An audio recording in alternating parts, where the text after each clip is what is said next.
The meeting of the G20 finance ministers and central bank governors concluded their high-level meetings with a closing press briefing.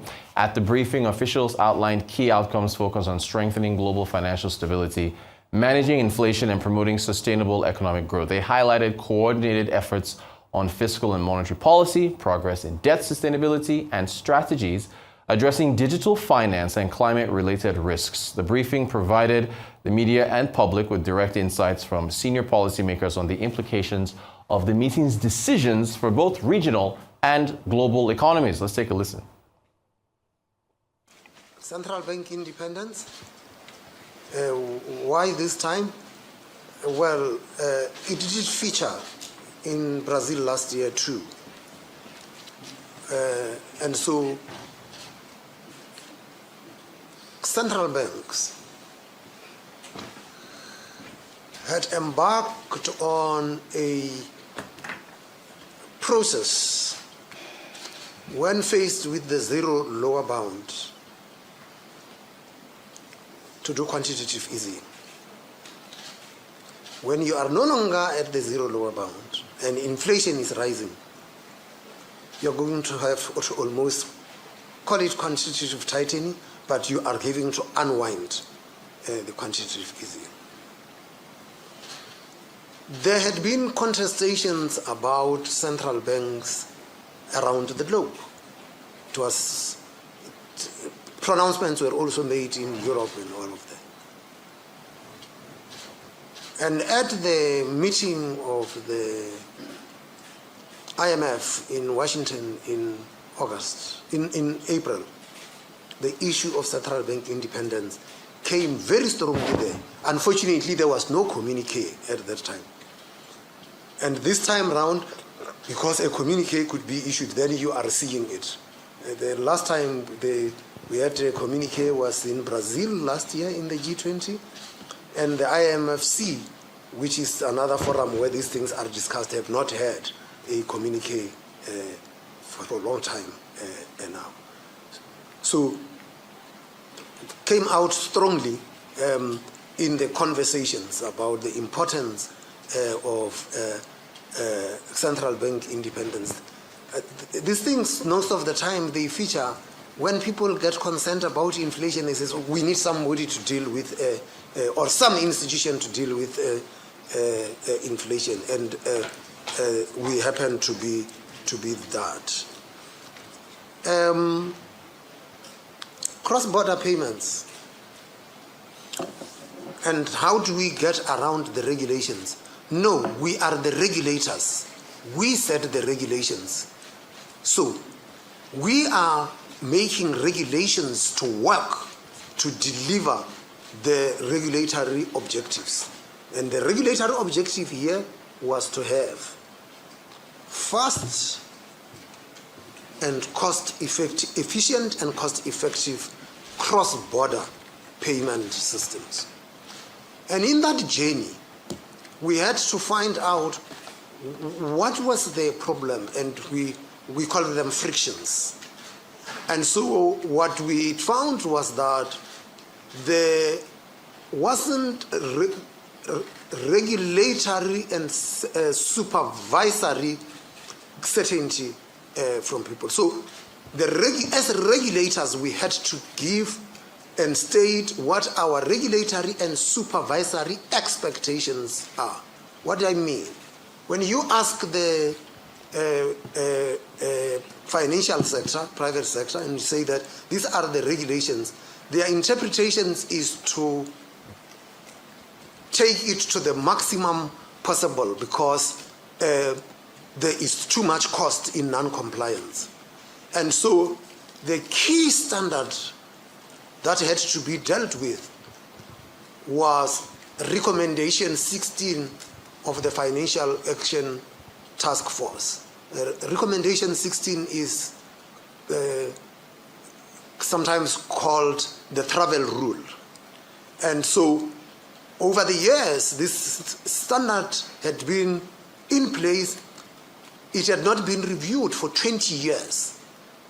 And yet the financial system had evolved so much.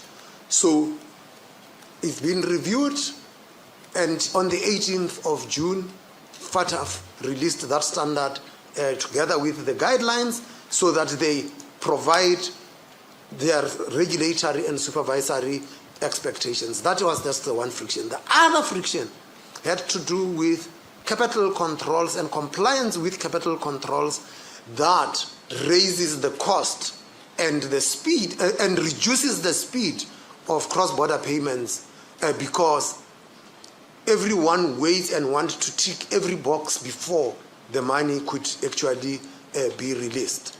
And so the committee that I chair with Governor Fabio Panetta of Italy is called the Cross-Border Payments Committee that had to look at this, and a number of regulators had to be coming together to find those frictions so that you can actually bring down the costs. So it was not going around the regulations, but making sure that the regulations do not hinder cross-border payments. So look, it's in the context of this shock-prone environment. We're expressing huge shocks. It was COVID, as you recall, and other shocks as a consequence of wars, and not just physical wars, but also trade wars. And those have huge impact on the growth of the economies all over the world. So fiscal buffers are important so that when you experience those shocks, at least you have some money, either in the contingency reserve or you've got budget surpluses, which helps you to deal with those shocks. I mean, COVID, we've seen what has actually happened. A number of countries that were successful in responding to those shocks, they had very good fiscal buffers. So if you're vulnerable, your debt levels are high, and as we've seen on the continent, debt levels increased after COVID and when we saw the war in Ukraine. So it's important for us, that's basically the core, that is important that in this shock-prone environment to make sure that we do have fiscal buffers. It's an important thing that we've got to do as fiscal authorities. The second issue around the trade, I think the key issue for the meeting, free trade is important. We're living in a globalized economy. Multinational companies are producing in different sovereigns in geographic spaces. And as they produce these things, you don't want them to find it difficult to get access to the market. Because if it's difficult for them to get access to the market, they are not going to realize profits and they won't reinvest into the growth of the economy. So this meeting again emphasized that it's important for us to be a rules-based world. The multilateral institutions that have been served from after the Second World War and the First World War, it's important for us to run our global economy through multilateral platforms. No nation states can solve them alone. These are global problems. The pandemic doesn't know borders. COVID did not ask whether this is South Africa, America, Japan. It hit the entire world. Similarly, the climate change doesn't care about borders. If it hits the entire world. Companies now, they are globalized. Ford is operating in Silverton in Pretoria. It exports to the US.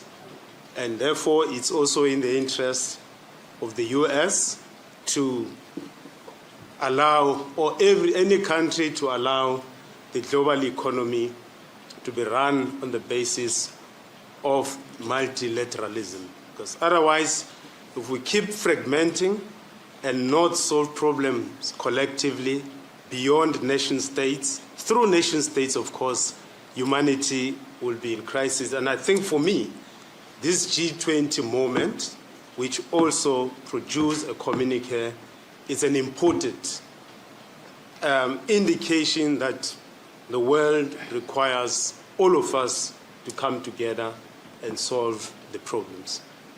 Thank you, DM. Governor, your parting shots, your closing remarks.